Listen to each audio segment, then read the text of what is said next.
Sir 'Thandel' movie real ఇన్సిడెంట్స్‌ని base చేసుకొని తీసిన సినిమా. నాగ చైతన్య గారు అండ్ సాయి పల్లవి గారు వీళ్ళు పేరు మరోసారి స్క్రీన్ పైన చూడడం మనం చూస్తున్నాం. ఇవాళ ఆడియన్స్ ముందుకొచ్చింది కదా సార్ 'తండేల్'. మరి అంతకుముందు సాంగ్స్, ట్రైలర్‌తో ఒక మంచి బజ్ అయితే క్రియేట్ అయింది. మరి ఆ బజ్‌ని ఇది చేరిందంటారా? రీచ్ అయిందా లేదా? మీ ఒపీనియన్ ఏంటి సార్ ఈ సినిమా పైన? అంటే ఇది ఒక మంచి ఫీల్ గుడ్ లవ్ స్టోరీ అయ్యుండేది. అవటానికి తగ్గ ఎలిమెంట్స్ అన్నీ ఆ కథలో ఉన్నాయి. ఓకే. అయితే ఆ కథలో ఉన్నటువంటి ఎలిమెంట్స్ అన్నీ గాలికి వదిలిపెట్టేసి వీళ్ళు ఆ కథలో ఇంకొక దర్శనం చేశారు. ఈ సినిమా ప్రొడక్షన్ వ్యవహారాలు ఆర్గనైజ్ చేసినటువంటి అరవింద్ గారికి, అంటే ఆయన దగ్గరికి టాపిక్ వెళ్ళినప్పుడు ఆయన్ని ఈ టాపిక్కి కనెక్ట్ చేసినటువంటి ఎలిమెంట్ ఒకటి ఉంది. అదేంటంటే ఆయన ఈ కథలో ఆయన చూసింది ఏంటంటే పాన్ ఇండియా లెవెల్లో సినిమా అని చెప్పడానికి కూడా అదే కారణం. ఆయన పదే పదే పాన్ ఇండియా సినిమా అని చెప్పారు. హిందీలో కూడా రిలీజ్ అయింది ఈ సినిమా. రీజన్ ఏంటంటే ఆయనకు కనెక్ట్ అయిన పాయింట్ ఏంటంటే పాకిస్తాన్ జైళ్ళకి వెళ్ళటం. అమెరికా జైళ్ళకి వెళ్ళారు అంటే అంతగా కనెక్ట్ అయ్యేవాడు కాదు ఆయన. పాకిస్తాన్ జైలుకి వెళ్ళటం అనేది అరవింద్ గారికి కనెక్ట్ అయింది. పాకిస్తాన్కి ఇండియాకి ఉన్నటువంటి ఒక ధోరణి, పాకిస్తాన్ మీద భారతీయుల్లో ఉంది అని చెప్పుకునేటువంటి ఒక ఫీలింగ్, ఉంది అని చెప్పుకునే ఫీలింగే, ఉన్న ఫీలింగ్ అని నేను అంటలేదు, ఉందని కొంతమంది అనుకుంటూ ఉంటారు. టోటల్ భారతీయులందరూ పాకిస్తాన్ వ్యతిరేకులని అనుకుంటారు. అలా ఏం లేదు. భారతీయులు పాకిస్తాన్ వ్యతిరేకులు కాదు, పాకిస్తాన్లో ఉన్న ప్రజలందరూ భారత వ్యతిరేకులు కాదు. కానీ మూసపోసినట్టుగా డిజైన్ చేయటం అనేది ఈ సినిమాలో చూస్తాం మనం. తండేల్లో ఈ మోసపోయటానికి తగినటువంటి సరంజామా ఉంది ఈ సినిమాలో, ఈ కథలో అన్న దగ్గర కనెక్ట్ అయ్యారు వీళ్ళు. అది ఎలిమెంట్, వీళ్ళని కనెక్ట్ చేసిన ఎలిమెంట్. సో పాకిస్తాన్ జైల్లో వీళ్ళు ఉండగా అక్కడ వాళ్ళు పాకిస్తాన్ జైల్లో ఉండేటువంటి ఇస్లాం మత అనుయాయులందరూ మతోన్మాదులే. హిందూ మతంలో ఉన్న వాళ్ళందరూ కూడా, భారతీయులు అందరూ కూడా చాలా సమదృష్టితో, చాలా సమన్యాయంతో నడిచేవారు అనేటువంటి ఒక అభిప్రాయాన్ని ప్రమోట్ చేయటం అనేది కూడా ఈ సినిమాలో కనిపిస్తుంది. ఇది చాలా సహజంగా చాలామంది ఇంత ముందు కూడా చేశారు. ఏది నాగార్జున గారు ఆజాద్ అనేటువంటి సినిమా దగ్గర నుంచి మనం చూస్తున్నాం ఈ గోల. ఖడ్గం అనేటువంటి కృష్ణవంశీ గారి సినిమాలోను, ఇలా అనేక చిత్రాలలో వీళ్ళు చాలా గొప్పవాళ్ళు, వాళ్ళు చాలా దుర్మార్గులు అనే ఎలిమెంట్ మీద కథ కొంచెం గొప్ప మిగిలిన వాళ్ళు వాళ్ళకు మార్జిన్ ఇచ్చేవాళ్ళు. ఇందులో కూడా మార్జిన్ ఇస్తాడు పాపం. ఆ మార్జిన్ ఇచ్చి వీళ్ళు ఆ జైలు సూపరింటెండెంట్ గారు చివరిలో కొంచెం వీళ్ళకి అనుకూలంగా మారతాడు. ఆ మార్పు అనేది మనం పాజిటివ్ టోన్లో స్వీకరించాలి అని డైరెక్టర్ గారి ఉద్దేశం. ఇలా వీళ్ళ కాన్సన్ట్రేషన్ ఒరిజినల్ కథను వదిలిపెట్టేశారు. కథలో ఉన్నది ఏమిటి? ఒరిజినల్గా వీళ్ళు తీసుకున్నటువంటి ఒరిజినల్ స్టోరీలో ఉన్న పాయింట్ ఏంటంటే, జాలర్లు వాళ్ళ జీవితాల్లో ఉండేటువంటి ఘర్షణలు చాలా ఉంటాయి. వాళ్ళకి లోకల్గా వాళ్ళ జీవితాల్లో, జాలర్ జీవితంలో ఉండే ఘర్షణ, ఆ ఘర్షణలో నుంచి ఒక ప్రేమ జంట, అది మీ ఎలిమెంట్. మీరు అక్కడ ఫోకస్ చేసి కథను డిజైన్ చేసుకోవాలి. ఏదో ఒక ఏరియాలో ఇద్దరు పిల్లలు కనెక్ట్ అవుతారు.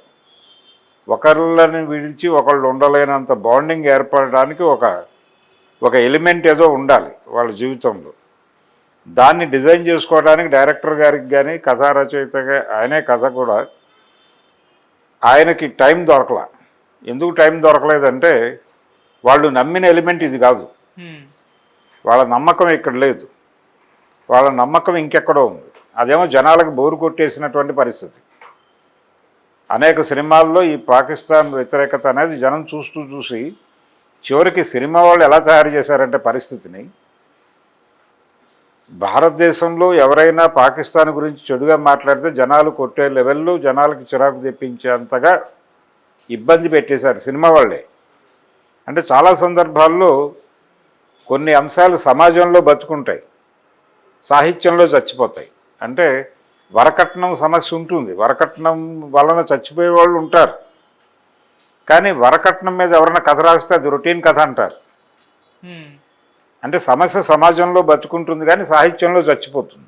అయితే ఈ పాకిస్తాన్ ఎలిమెంట్ అనేది సాహిత్యంలో చచ్చిపోయింది, సమాజంలో బతికే ఉంది, సేమ్ కండిషన్.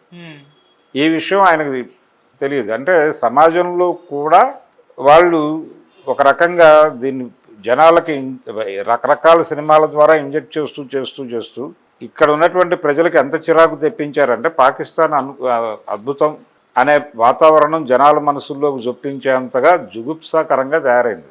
జుగుప్సై ఈ సినిమాలో చిత్రీకరించినటువంటి జైల్లో చిత్రీకరించిన సన్నివేశాల్లో చాలా జుగుప్సాకరంగానే నడిచినాయి. అది చిరాకు పెట్టింది జనాలని. వీళ్ళు ఎప్పుడైతే ఇది కోర్ ఏరియా అనుకున్నారో, ఇదే మనకి డబ్బులు ఇచ్చే అంశం ఇదే అని చెప్పి వాళ్ళు డిజైన్ అనుకున్నారు, జనాలను ఎమోషనలైజ్ చేసే అంశం ఇదే అనుకున్నారు. ఆ అంశమే రాంగ్. వాళ్ళు పట్టుకోవాల్సిన అంశాన్ని వదిలిపెట్టేశారు దీని మీద ఫోకస్ పెట్టి. ఓకే, ఆ జాలర్ల జీవితాల్లో ఉన్నటువంటి ఘర్షణ, సమాజంతో వాళ్ళకు ఉన్నటువంటి ఘర్షణ, వాటిని ఫోకస్ చేస్తూ ఎంటర్టైనింగ్గాను ఆ జాలర్ల కష్టాలతోనూ వాళ్ళ మధ్య ప్రేమ ఎలా బిల్డ్ అయింది అనే దాంతోనూ అది ఎంత బలంగా ఉంది అనే దాంతోనూ ఒక కథని నడిపి అంత బాండింగ్ ఉన్నటువంటి వ్యక్తి అతన్ని కాపాడుకోవడానికి ఆవిడేదో ప్రయత్నం చేసింది. ఆ ప్రయత్నాన్ని ఆవిడ హృదయాన్ని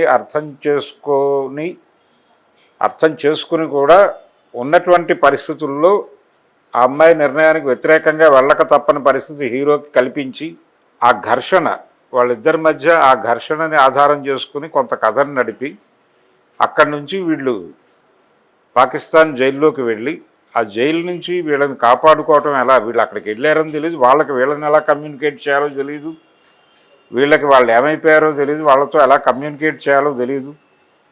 అనేక చోట్లకు తిరిగి ఉంటారు వాళ్ళు, అనేక మంది అధికారులు కాళ్ళవేళ్ళ పడి ఉంటారు. ఇది కదా డ్రామా. దీని మీద డ్రామా నడిపుంటే జనాలు కొత్తగా ఫీల్ అయ్యేవాళ్ళు, కొత్త విషయాలు చెప్పిన వాళ్ళు అయ్యేవాళ్ళు. ఇలాంటి పరిస్థితులు ఏర్పడినప్పుడు ఇక్కడ బ్యూరోక్రసీ ఇలా బిహేవ్ చేస్తుంది అనేది గనక దాని మీద ఫోకస్ చేసి గనక సినిమా డ్రైవ్ చేసి ఉంటే జనాలు కొత్తగా ఫీల్ అయ్యేవాళ్ళు. ఆ కొత్త ఫీలింగ్ లేకుండా చేశారు. థియేటర్లో కూర్చున్న ప్రేక్షకుడికి ఏ సన్నివేశం కూడా కొత్తగా కనిపించదు, అదేదో అలా నడుస్తూ ఉంటుంది. మంచి పెర్ఫార్మెన్స్ ఇచ్చాడు నాగ చైతన్య, మంచి పెర్ఫార్మెన్స్ ఇచ్చాడు. అలాగే సాయి పల్లవి చాలా అద్భుతంగా నటించింది. ఎందుకు ఇంత కష్టపడుతున్నారు వీళ్ళు అని ఆడియన్స్కి వాళ్ళ మీద జాలి కలిగే పరిస్థితి. అందుకని టోటల్గా సినిమా అంటే మనకి ఒక విషయం గుర్తుంచుకోవాలి, వీళ్ళు ఒక మతం దేశభక్తి ఇంకో మతానికి ప్రాణ సంకటంగా మారకూడదు.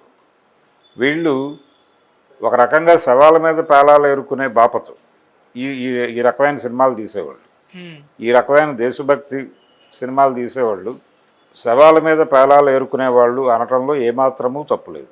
ఎందుకంటే ఈ సినిమా ద్వారా వాళ్ళు ఏ